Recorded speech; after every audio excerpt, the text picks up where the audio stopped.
সকাল। দিনাজপুর টিভি.কমের সকালের সংবাদে সবাইকে স্বাগতম। প্রথমে থাকছে শীর্ষ শিরোনামসমূহ, এরপর বিস্তারিত। দিনাজপুরে ৩২ লক্ষ টাকার মূল্যবান প্রত্নসম্পদ কোষ্ঠী পাথরের বিষ্ণুমূর্তি উদ্ধার, আটক এক। ধর্মীয় সম্প্রীতি রক্ষায় দিনাজপুরের ৪০টি উপাসনালয়ের সংস্কার কাজে জেলা পরিষদের অনুদানের চেক বিতরণ। বীরগঞ্জে পূবালী ব্যাংকের উদ্যোগে ক্যাশলেস লেনদেন সেবার সম্প্রসারণ, বাংলা কিউআর উদ্বোধন।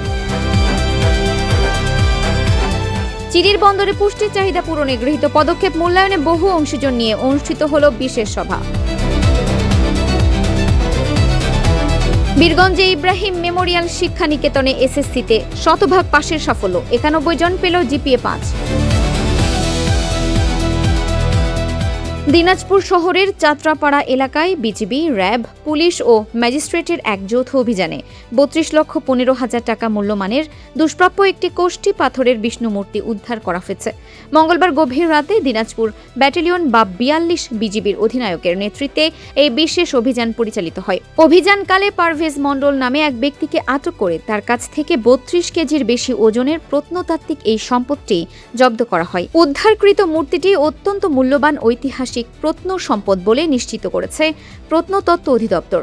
আটক ব্যক্তিকে মূর্তিসহ দিনাজপুর সদর থানায় হস্তান্তর করা হয়েছে। দিনাজপুরে জেলা পরিষদের উদ্যোগে শহরের ৪০টি মসজিদ, মন্দির ও গোরস্থানের অবকাঠামোগত সংস্কার কাজের জন্য অনুদানের চেক বিতরণ করা হয়েছে। মঙ্গলবার আয়োজিত অনুষ্ঠানে প্রধান অতিথি হিসেবে উপস্থিত থেকে সংশ্লিষ্ট উপাসনালয়গুলোর প্রতিনিধিদের হাতে এসব চেক তুলে দেন দিনাজপুর ৩ আসনের সংসদ সদস্য সৈয়দ জাহাঙ্গীর আলম। অনুষ্ঠানে তিনি সমাজে শান্তি ও ধর্মীয় সম্প্রীতি বজায় রাখতে সরকারের আন্তরিকতার কথা উল্লেখ করেন এবং বরাদ্দকৃত অর্থের স্বচ্ছতা ও জবাবদিহিতা নিশ্চিত করে সঠিকভাবে সংস্কার কাজ সম্পন্ন করার আহ্বান জানান।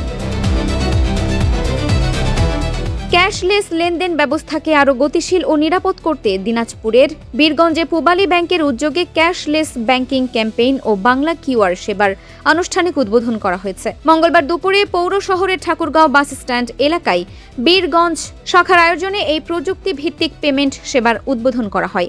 অনুষ্ঠানে প্রধান অতিথি বাংলাদেশ ব্যাংক রংপুরের পরিচালক জানান, নগদ টাকার উপর নির্ভরশীলতা কমিয়ে ডিজিটাল ব্যাংকিং ব্যবস্থার সম্প্রসারণ দেশের আর্থিক খাতকে স্বচ্ছ ও আধুনিক করবে। পরে গ্রাহকদের মাঝে সচেতনতা বাড়াতে একটি বর্ণাঢ্য র্যালি বের করা হয়। দিনাজপুরের চিরির বন্দরে কৃষি সম্প্রসারণ অধিদপ্তর এবং আন্তর্জাতিক সংস্থা গেইনের যৌথ উদ্যোগে বার্ষিক পুষ্টিকর্ম পরিকল্পনা মূল্যায়ন সভা অনুষ্ঠিত হয়েছে। মঙ্গলবার বিকেলে চিরির বন্দর কমিউনিটি সেন্টারে ইউনিয়ন মাল্টি স্টেক হোল্ডার প্ল্যাটফর্মের মাধ্যমে এই যৌথ মূল্যায়নের আয়োজন করা হয়। সভায় উপজেলা প্রশাসন ও স্বাস্থ্য দপ্তরের কর্মকর্তাদের পাশাপাশি স্থানীয় জনপ্রতিনিধি, শিক্ষক, কৃষক ও স্বাস্থ্যকর্মীরা উপস্থিত থেকে তৃণমূল পর্যায়ে পুষ্টি চাহিদা পূরণে গৃহীত পদক্ষেপ এবং আগামী দিনের পরিকল্পনা নিয়ে তাদের মতামত তুলে ধরেন। চলতি বছরের এসএসসি পরীক্ষায় দিনাজপুর জেলার বীরগঞ্জ উপজেলার ইব্রাহিম মেমোরিয়াল শিক্ষা নিকেতন শতভাগ পাশের অনন্য গৌরব অর্জন করেছে।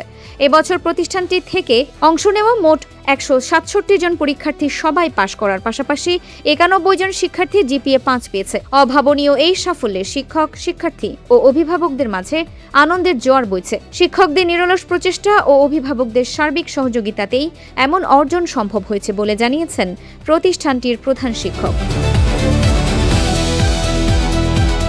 এই ছিল এখনকার মতো দিনাজপুর টিভি.কমের সকালের সংবাদ। দেশ বিদেশের ও উত্তরবঙ্গের সর্বশেষ সব খবরের তাৎক্ষণিক আপডেট ও ভিডিও দেখতে আমাদের ফেসবুক পেজটি ফলো করুন এবং ইউটিউব চ্যানেলটি সাবস্ক্রাইব করে আমাদের সাথেই থাকুন। ধন্যবাদ।